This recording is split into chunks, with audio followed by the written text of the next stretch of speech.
कसे आहात तुम्ही सर्व? मस्त ना? मस्तच राहा आणि मस्त राहून स्वस्तही राहा. तसं तर फ्रेंड्स, आज आहे चंपाषष्ठी आणि चंपाषष्ठीला आहे ना तळी कशी उचलतात ना, तर ते तुम्हाला आज मी दाखवणार आहे. तर काल होते नागदिवे, पण काल मी नागदिवे नाही केले, नाही जमलं. तर आता मी कारण की थोडंसं इशीला बरं नव्हतं, तर मी नागदेवी नाही केले, वेळ नाही मिळाला. आणि त्याच्यानंतर मग आता आज चंपाषष्ठी आहे, तर म्हटलं तळी उचलून घ्यावी. तर आता तळी उचलण्यासाठी आहे ना वांगे शिजत टाकले. म्हणजे असंच थोडंसं गॅसवर, खरं तर आहे ना चुलीवरती शिजवलेले वांगे खूप टेस्टी आणि छान लागतात. पण आता कसं मुंबई साईडमध्ये चूल वगैरे हे असणार कुठून ना, तर ठीक आहे. आणि आता गॅसवरतीच बघा मी वांगे शिजायला टाकले, पुढे दाखवतेच. आणि कांद्याची पात वगैरे, ज्वारीची भाकरी केली जाते, 5 मुलांना घेऊन तळी उचलली वगैरे जाते. तर इथे बघा आहे ना गॅसवरती वांगे भाजायला ठेवले आहेत. खरं तर आहे ना भाजलेले वांगे ना चुलीवरचे छान लागतात, पण आता इथे कसं हे गावाला या सगळे चूल वगैरे असते. मुंबई साईडला गोष्टी ह्या नाही मिळत. तर इथे ना गॅसवरती वांगे भाजायला ठेवलेत. भाजतानाचा म्हणजे कसे भाजायला ठेवलेत ना, तो व्हिडिओ थोडासा स्टॉप झाला, त्याबद्दल खरंच सॉरी. पण एवढे भाजले होते ना, तर इथे ते भाजतानाच तुम्हाला दाखवत आहे. आणि खूप छान असे भाजून घ्यायचे आहेत वांगे. आणि इथे बघा एका साईडला आहे ना कांद्याची पात आहे ना कापून अशी आहे ना पाण्यामध्ये भिजत ठेवली. त्यातली काय जी माती वगैरे असेल ना, तर ती निघून जाईल. 2 पाण्याने स्वच्छ धुतली आहे तिला आणि आता तिसऱ्या पाण्यामध्ये अशीच ठेवली. तर ह्यालासुद्धा आहे ना ह्यातलं पाणी काढून आहे ना मी अशीच थोडीशी कढईमध्ये आहे ना कांद्याच्या पातीला थोडंसं भाजून घेणार आहे. काय आहे ना की ते थोडंसं म्हणजे कचकच लागत नाही. मला हवी तशी कांद्याची पात आणि वांगी मिळाली नाही कालच्या दिवशी बाजारामध्ये, कारण की खूप शोधलं मी. तर बाजारामध्ये ना वांग्याची पात आणि वांगे आणि कांद्याची पात हे व्यवस्थित मिळालंच नाही. वांगेसुद्धा मला वेगळेच मिळाले. तर असो, कारण की काय वांग्याचं महत्त्व होतं, मग घ्यावंच लागलं, काय करणार.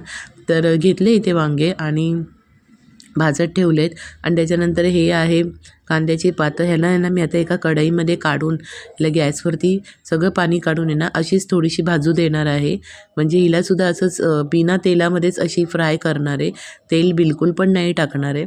आणि ह्यातलं जे कांद्याच्या पातीतलं जे त्याचं पाणी निघतं ना, तर ते सुद्धा असं आपण काढून टाकणार आहोत. तर इथे पुढे बघा. आता इथे ना भाजलेले वांगे मी एका ताटात काढून घेतलेत. तर आपल्याला ना त्याच्यावरचं जे साल असतं ना ते काढून घ्यायचं आहे.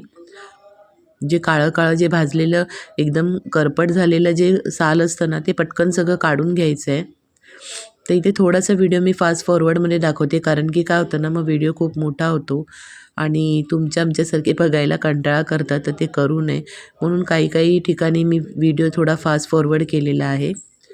तर इथे बघा एका साईडला तुम्हाला दिसत पण असेल की कढई भाजायला ठेवली आहे, हे कांद्याची पात.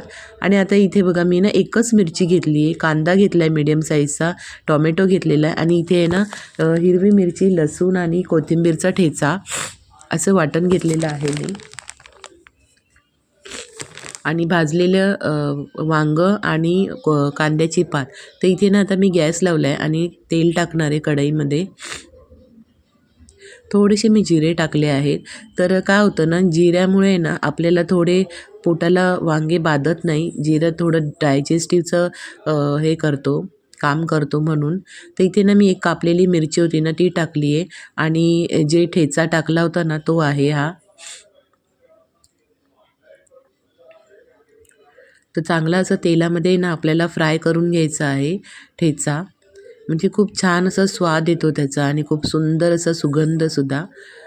तर इथे बघू शकता तुम्ही छान असं ठेचा आपला फ्राय झाल्याने आता त्यामध्ये मी कांदा आणि टोमॅटो दोन्हीसुद्धा सोडलेलं आहे. तुम्हाला टोमॅटो टाकायचा असेल तर तुम्ही टाकू शकता, नाही टाकायचं असेल तर स्किपसुद्धा करू शकता. मी टाकला आहे, मला टाकायचा होता म्हणून मी टाकलं आहे. आणि इथे ना चवीपुरतं मीठ टाकायचं आहे. तर मीठ अगोदर मी का टाकलं तुम्हाला माहितीच आहे, की कांदा आणि टोमॅटो लवकर नरम पडतो आणि छान असं फ्राय होतो आपला म्हणजे जे पण काय आपण टाकतो ना ते छान फ्राय होतं मिठामुळे. तर इथे बघा सगळं छान असं कांदा आणि टोमॅटोला तेल सुटलेलं आहे, साईडने दिसतच असेल तुम्हाला. आता मी यामध्ये थोडीशी हळद सोडणार आहे आणि छान असं फ्राय करून घेणार आहे पुन्हा एकदा.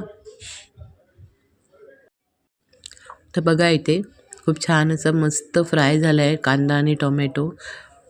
आता मी हे जे वांगे आहेत ना त्याला असं छान सुरीच्या साहाय्याने कट करून घेत आहे. ह्याच्या डेट वगैरे काढून फेकायच्या आहेत.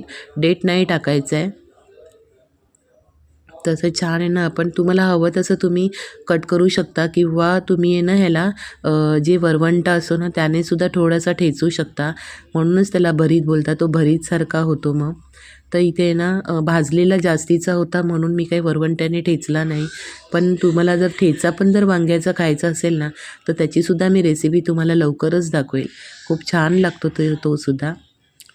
तर इथे बघा छान असा वांगं कट करून झालं आहे. थोड्याशा मला याच्यामध्ये ना मोठी बी दिसत होती. मला नाही आवडलं ते. पण ठीक आहे, पर्याय नव्हता. देवाला नैवेद्य पण महत्त्वाचा आहे.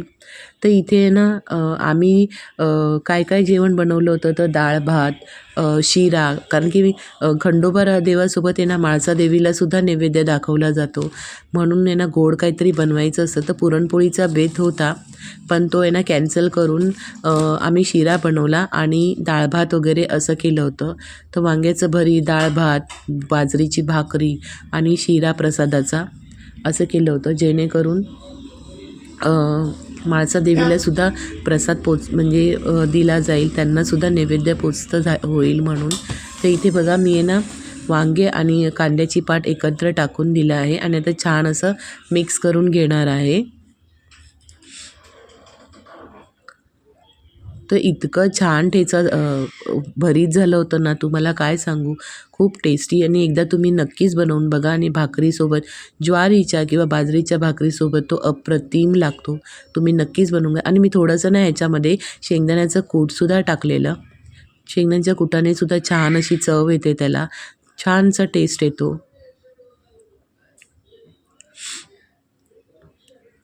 होतं माझ्याकडे शेंगदाण्याचं कूट तर म्हटलं टाकूया. तर मी आहे ना शेंगदाण्याचं कूट टाकून तर खूप छान अशी टेस्ट लागत होती. मस्तच झालेलं भरीत. तुम्हीसुद्धा नक्की बनवून बघा आणि मला कमेंट बॉक्समध्ये नक्की सांगा तुम्हाला ही रेसिपी कशी वाटली ते. आता ह्याच्यापुढे ना मी सगळे नैवेद्य वगैरे सगळं असं ताटामध्ये ना काढून घेतलं आहे.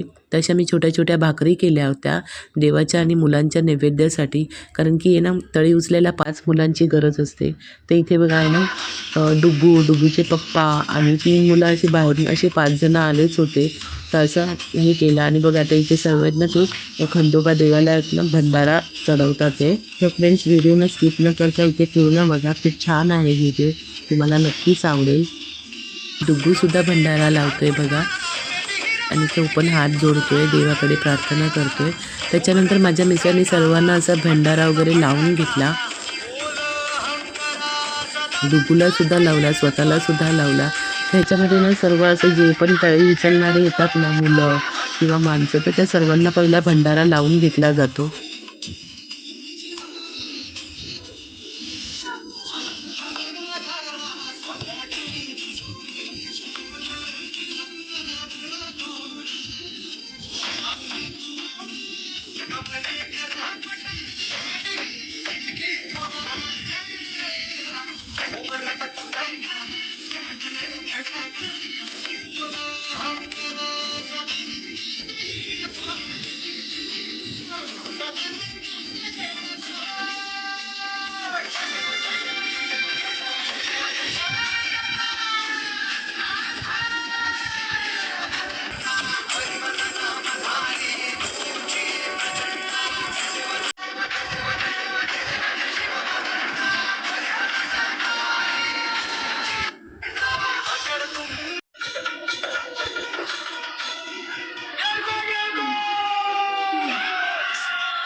गोरी कन्या घराया, येतो भक्ताला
तर इथे ना देवाची छान अशी आरती झाली आणि खंडोबा देवाला आहे ना नैवेद्य वगैरे सुद्धा दाखवला गेला.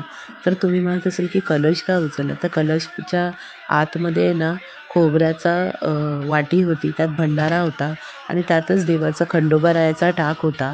तर तो आहे ना असा 5 वेळा वर-खाली ठेवला जातो. म्हणजे एकदा डोक्याला लावायचा, एकदा खाली ठेवायचा. तर आमच्या साईडला अशी तळी उचलली जाते.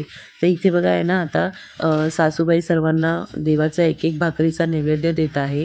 तर त्यामध्ये ना थोडासा शिरा वगैरे टाकून दिला आहे अजून, कारण की मुलं खातील. तर ही मुलं आहेत ना खाली खेळत होती सोसायटीमध्ये आणि त्याच्यामुळे ना त्यांना जेवूनसुद्धा जायला सांगितलं, पण ते बोलले की आम्ही मम्मीला सांगून नाही आलो आहे. तर ठीक आहे, प्रसाद खाल्ला तीच खूप मोठी गोष्ट आहे. तर असा होता आमचा चंपाषष्ठीचा कार्यक्रम आणि तळी उचलली. एक म्हणजे तळी उचलणं सुद्धा खूप चांगलं असतं. तर तुमच्याकडे जर खंडोबा असेल तर नक्कीच तळी उचला. चांगलं असतं, देवाला ते खूप म्हणजे आवडीची गोष्ट आहे. तर असा होता आजचा व्हिडिओ. तुम्हाला कसा वाटला ते नक्की कमेंट बॉक्समध्ये सांगा. आवडल्यास लाईक, शेअर, सबस्क्राईब नक्की करा. असाच एक व्हिडिओ घेऊन भेटूया पुढच्या व्हिडिओमध्ये. तोपर्यंत बाय बाय.